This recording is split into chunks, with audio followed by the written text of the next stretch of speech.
नमस्कार मेरे प्यारे दोस्तों, स्वागत है प्रबोध क्लासेज के यूट्यूब चैनल में, जिसमें हम लोग बात कर रहे हैं राजस्थान के आर्ट एंड कल्चर की। और राजस्थान के आर्ट एंड कल्चर में हम लोग पढ़ रहे हैं राजस्थान की चित्रकला, जिसका आज है चौथा पार्ट। यानी इसके पहले हमने मेवाड़, मारवाड़ और ढूंढाड़, इन तीनों के बारे में हम लोगों ने पढ़ लिया है। एक एक करके एक एक लाइन, इंपॉर्टेंट लाइन को भी हमने लिखा है और पढ़ा है। तो अगर आप लोगों ने वो वीडियोस नहीं देखे हैं तो जाके देख लीजिए। और आर्ट एंड कल्चर की सभी क्लासेज यहाँ पे निःशुल्क रहती है। तो आप लोगों ने अगर अपने चैनल को सब्सक्राइब नहीं किया है तो कर लीजिए भाई। आरएस लेवल तक का मटेरियल मैं यहाँ पे आपको पढ़ाने वाला हूँ। हमारे टेलीग्राम जो चैनल है उससे भी आप लोग जाके जुड़ सकते हो।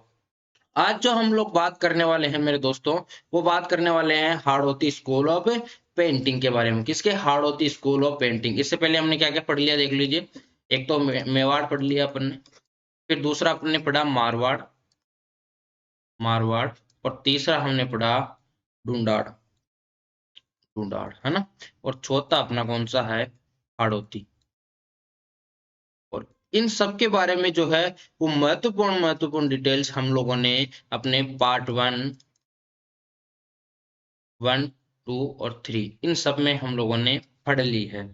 अब जो आज हम पढ़ने वाले हैं, ये जो है दो पार्ट में हम लोग पढ़ने वाले हैं, जिसमें हम लोग बूंदी, बूंदी और उसके अलावा हम लोग कोटा के बारे में पढ़ने वाले हैं। बूंदी और कोटा चित्रशैलियों के बारे में। तो हम लोग शुरुआत करते हैं बूंदी चित्रशैली की। जब हम बूंदी चित्रशैली के बारे में अध्ययन करते हैं तो सबसे पहले हमें इसका प्रारंभ काल पता होना चाहिए, यानी ये शुरुआत किसने की। तो शुरुआत जो है वो सुरजन सिंह ने इसकी की, इसलिए इसका जो प्रारंभ काल माना जाएगा वो सुरजन सिंह का काल माना जाएगा मेरे दोस्तों। अब हम लोग इसके बारे में एक और चीज हम लोग देखते हैं कि सबसे ज्यादा चित्र किसके काल में बने। जिसके काल में सबसे ज्यादा और सबसे प्यारे चित्र बने वो थे उम्मेद सिंह जी, और इसके काल को क्या कहेंगे? स्वर्ण काल।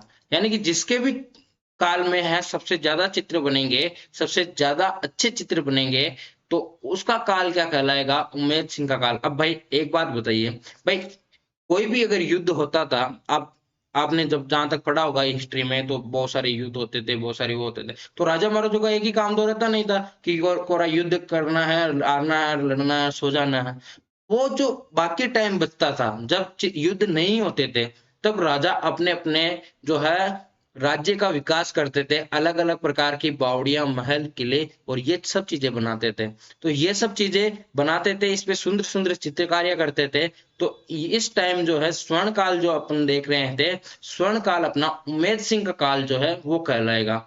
सबसे ज्यादा किस रंग में है वो चित्र बने, और जिस रंग में जो चित्र बनेंगे वही इसका प्रधान रंग कहलाएगा। यानी हल्के नीले और हल्के हरे रंग में जो सबसे ज्यादा चित्र बने, इसीलिए प्रधान रंग कौन कौन से हो गए अपने? हल्का नीला और हल्का हरा। अब जो हम बात करने वाले हैं, एक महत्वपूर्ण प्रश्न जो कि 2018 में शायद मेरे हिसाब से पूछा गया था कि पक्षियों की या पशु पक्षियों की चित्रशैली कौन सी है। तो पशु पक्षियों की जो चित्रशैली है मेरे दोस्तों, वो है बूंदी चित्रशैली, है ना। बूंदी चित्रशैली, ये हमको याद रखना है। ये प्रश्न कभी भी वापस रिपीट हो सकता है दोस्तों। पशु पक्षियों की चित्रशैली कौन सी है? तो बूंदी चित्रशैली जो है अपनी पशु पक्षियों की चित्रशैली है। जब वृक्ष के बारे में महत्वपूर्ण, किस वृक्षों के ज्यादा चित्र बने? तो खजूर, खजूर के, है ना। और पक्षी कौन कौन से थे?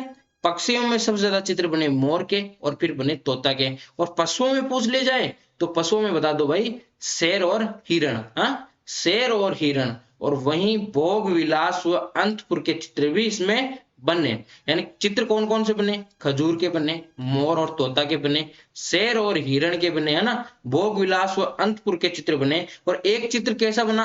एक अंग्रेज है और एक अंग्रेजनी है ना। अंग्रेज और अंग्रेजनी दोनों क्या बजा रहे हैं भाई? पियानो बजा रहे हैं। पियानो बजा रहे हैं तो इनका चित्र भी बना दिया। तो इनके चित्र भी इसमें बूंदी चित्रशैली में अपने बने हुए हैं। तो ये कुछ महत्वपूर्ण बातें हैं बूंदी चित्रशैली की, जो कि हाड़ौती स्कूल ऑफ पेंटिंग में आती है। तो अब जो हम बात करने वाले हैं कुछ और बातें। देखिए, शत्रुसाल था यहाँ का राजा, और इसके काल में बना कौन सा चित्र? भोग विलासिता का चित्र। भोग विलासिता का चित्र, यानी कि भोग विलासिता का जो सबसे ज्यादा प्रभाव पड़ा वो शत्रुसाल के काल में पड़ा। और इस शैली, इस चित्र शैली में रागमाला ग्रंथ और राग भैरव, रागिनी दीपक, ये सब ग्रंथ है। इनका भी चित्र चित्रित हुआ है ना। कौन कौन से? रागमाला, फिर राग भैरव और रागिनी दीपक, इन तीनों ही प्रकार के ग्रंथों का है चित्र चित्रित हुआ। कौन सी चित्र शैली में? अपनी बूंदी चित्र शैली में। तो ये बातें भी हम लोगों को याद रखना है। भैरव का चित्र वर्तमान में कहाँ पे है? तो इलाहाबाद संग्रहालय में, जबकि दीपक का चित्र जो है वो बनारस संग्रहालय में पड़ा है। ये इंपॉर्टेंट अपने जानने योग्य बात है। इस चित्रशैली में उमेश सिंह ने 1750 में चित्रशाला का निर्माण कराया, जिसे भित्ति चित्रों का स्वर्ग कहते हैं। यहाँ से प्रश्न कई बार बन चुका है, भित्ति चित्रों का जो है स्वर्ग किस के काल को कहते हैं? तो उमेश सिंह के काल को तो इसका स्वर्ण काल कहते हैं। वो चित्रशाला का निर्माण करवाया जिसे भित्ति चित्रों का स्वर्ग कहते हैं। किसने करवाया? उमेश सिंह ने कराया। कौन से सन में करवाया? 1750 में कराया। ठीक है, तो भित्ति चित्रों का स्वर्ग कौन से चित्र शैली को कहा जाता है? तो कौन सी चित्र शैली आएगी? बूंदी चित्र शैली। अब जो हम लोग बात करने वाले हैं, देखिए इस चित्र में जो है उमेश सिंह को स्वर का, इस चित्र शैली में उमेश सिंह को स्वर का जो है शिकार करते हुए दर्शाया गया है।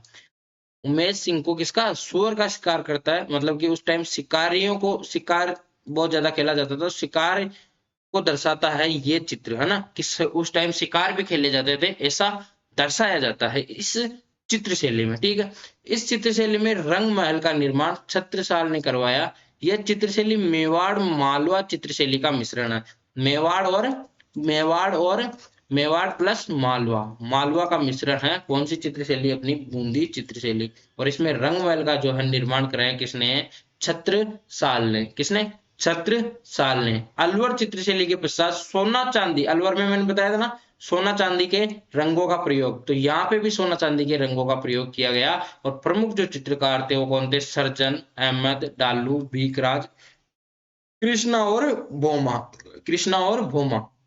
तो ये याद रखने हैं अपन को मुख्य मुख्य चित्रकार। यहाँ जो मुख्य मुख्य बातें अपन को याद रखनी है वो चित्र के बारे में याद रखने हैं और चित्रकारों के बारे में याद रखने हैं। चित्रकारों के बारे में याद रखने हैं। एक आपको यहाँ का स्वर्ण काल भी याद रख लेना है।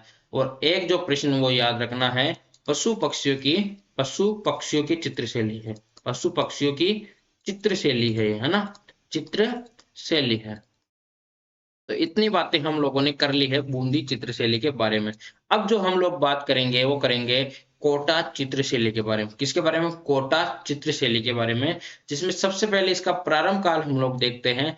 राम सिंह प्रथम का जो काल है, इसका प्रारंभ यानी स्टार्ट कब से हुआ? राम सिंह प्रथम के काल से।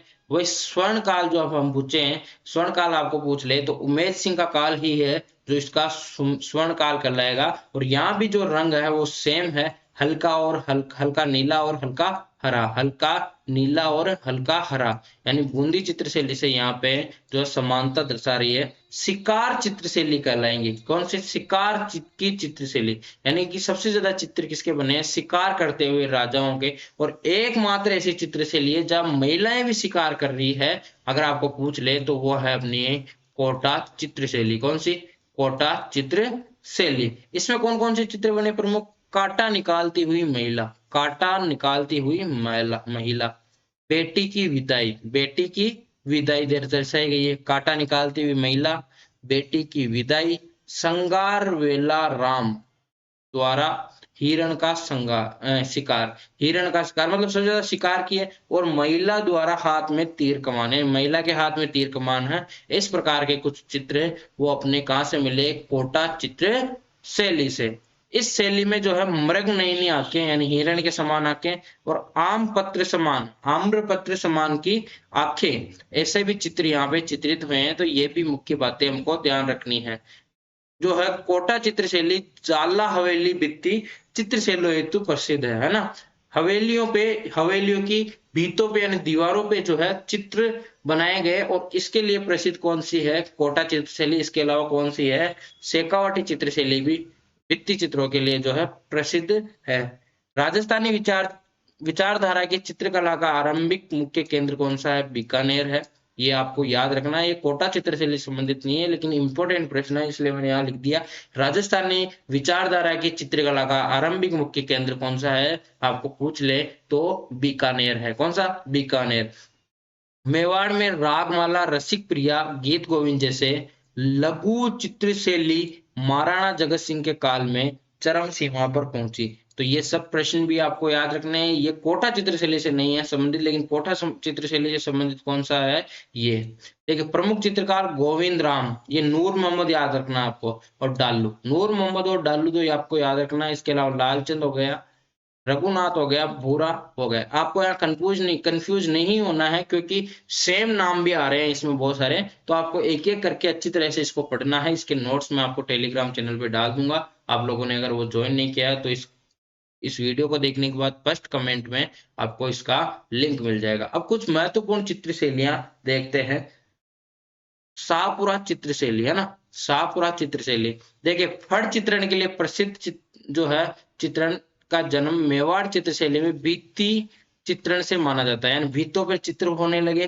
फिर उसके बाद इन्हें कपड़ों पे जो है चित्र बनाने लग गए। और फड़ को सर्वप्रथम कपड़े पर किसने बनाया, पहले तो कहा भित्तों पे दीवारों पे बनते थे, फिर जो है कपड़े पे किसने बनाया, तो श्रीलाल जोशी ने जो है वो कपड़े पे सबसे पहले बनाया। और प्रमुख चित्रे कौन कौन से थे इस पे फड़ बनाने वाले, अपने श्रीलाल जोशी है, प्रदीप मुखर्जी, प्रदीप, और प्रमुख चितेरी कौन सी है, पार्वती जोशी है, और गोतल देवी है। तो ये चारों ही चित्रों को अपन को ध्यान रखना है, कौन कौन से, श्रीलाल जोशी, प्रदीप मुखर्जी। अगर चितेरी पूछ ली जाए तो कौन कौन सी, पार्वती जोशी और गौतल देवी, है ना, गौतल देवी। ये मुख्य बातें भी हम लोगों को ध्यान रखनी है। तो यहाँ आज समाप्त हो जाती है अपनी चित्रकला।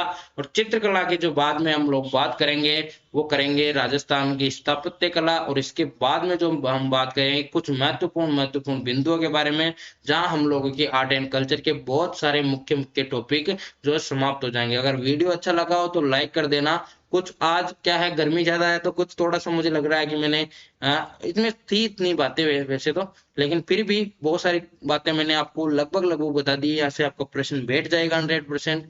और मिलते हैं अगले वीडियो में, तब तक के लिए गुड बाय, राम राम।